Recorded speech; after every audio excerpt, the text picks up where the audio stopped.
Seorang wanita berlari ketakutan dalam kegelapan karena dikejar penguntit. Saat tertangkap, penguntit itu langsung mencekiknya. 3 hari sebelum kejadian, wanita itu bernama So Jae-won. Ia adalah seorang desainer dan juga CEO dari merek furnitur Deref. Ia adalah orang sibuk sehingga jarang pulang. Jae-won menelpon koleganya untuk tanya apa permintaannya sudah siap karena tenggatnya sebentar lagi. Setelah itu, sekretaris Kim datang memberikan jadwalnya. Juga memberikan bunga dari seseorang tak dikenal, dan ada pesan di sana. Jae-won lalu menyuruh sekretaris Kim membuang bunga itu. Jae-won punya seorang sahabat yang pandai melukis bernama Yeonjin. Yeonjin bilang pada Jae-won jika kini ia punya pacar. Setelah itu, Jae-won pergi menemui kolega-koleganya.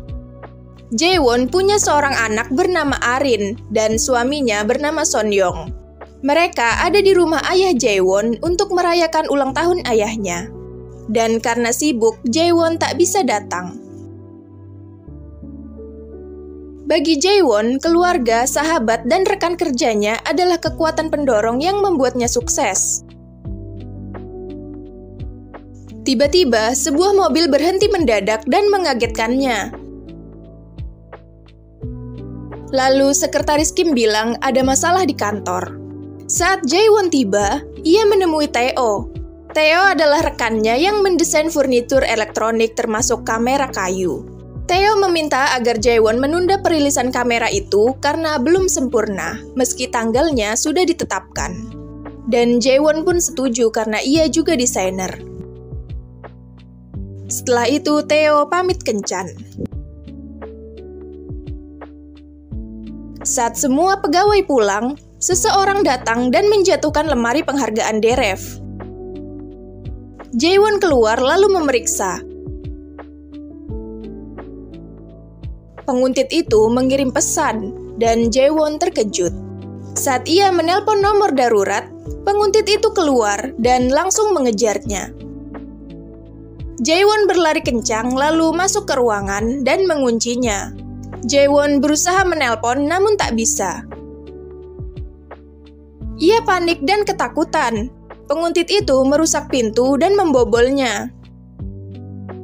Ia berhasil masuk dan akan mendekati Jae-won. Jae-won melihat gambar tengkorak di kaosnya. Lalu satpam lewat dan orang itu pun kabur. Saat polisi tanya, Jae-won bilang ia sudah dikuntit selama 7 tahun dan ini yang terparah. Polisi bilang semua pegawai bisa dicurigai. Lalu Theo datang menemui Jae-won. Saat sedang tak baik-baik saja, Jae-won tetap berusaha profesional berbisnis. Keesokannya, saat berolahraga, Jae-won terus teringat insiden itu. Jae-won pergi mengunjungi tokonya. Di sana, seorang polisi bernama Taejo menemuinya membahas ibu Jae-won. Taejo bilang jika ibunya dulu membeli asuransi senilai $500.000. Dan saat meninggal, asuransi itu jatuh ke tangan ayahnya. Taejo bilang jika ada yang janggal dari kematian ibunya. Ibunya 3 kali meneguk pestisida dan 3 kali dilarikan ke UGD. Jika bukan bunuh diri, Taejo curiga ayah Jae-won sengaja membunuh ibu. Dan ayah adalah ayah tiri Jae-won. Mendengar itu, Jae-won tak mempercayai ucapan Taejo. Jae-won pulang dan melihat Arin yang sudah tidur. Lalu ia menemui suaminya. Son-young melihat wajah Jae-won sedih. Jae-won lalu bercerita tentang apa yang dijelaskan Taejo tadi. Dan Son-young bilang itu tak mungkin benar. Saat sendiri, Jae-won terus kepikiran ucapan Taejo. Keesokannya, Jae-won sarapan dan mengobrol dengan anak dan suaminya. Setelah itu, ia pergi bekerja. Di kantor, Jae-won melihat orang berkaos tengkorak dan jadi kaget. Lalu, wartawan menelpon bertanya tentang insiden itu.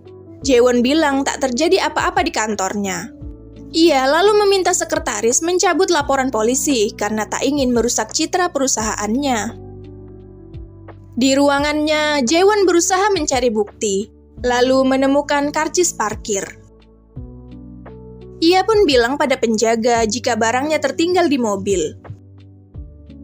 Jaewon mencari-cari mobil penguntit itu dan ketemu.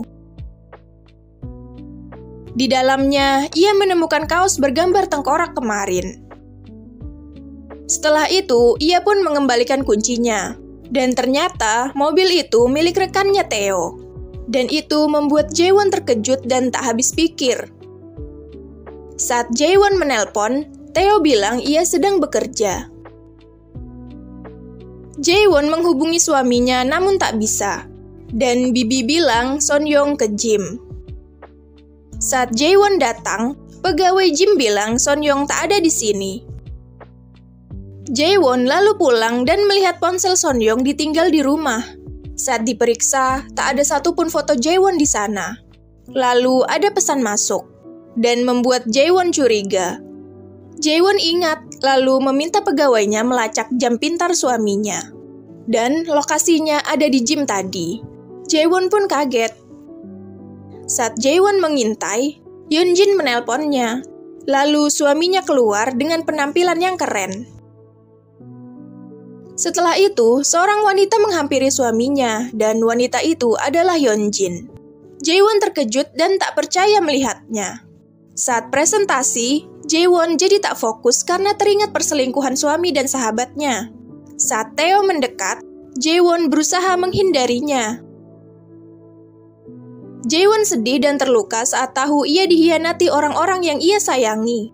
Ia berjalan sempoyongan dan frustasi.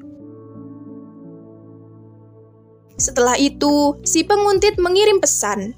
Ia juga hampir menabraknya. Jaewon melihat penguntit itu dan berusaha melarikan diri.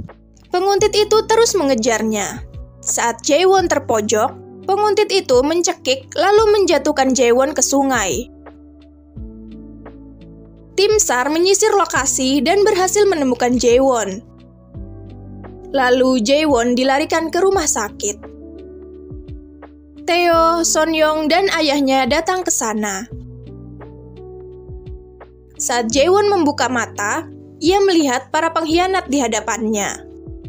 Dan Jaewon berpikir untuk membalas dendam pada mereka. Nah, itu tadi episode pertama My Happy End. Makasih buat yang udah nonton dan sampai jumpa.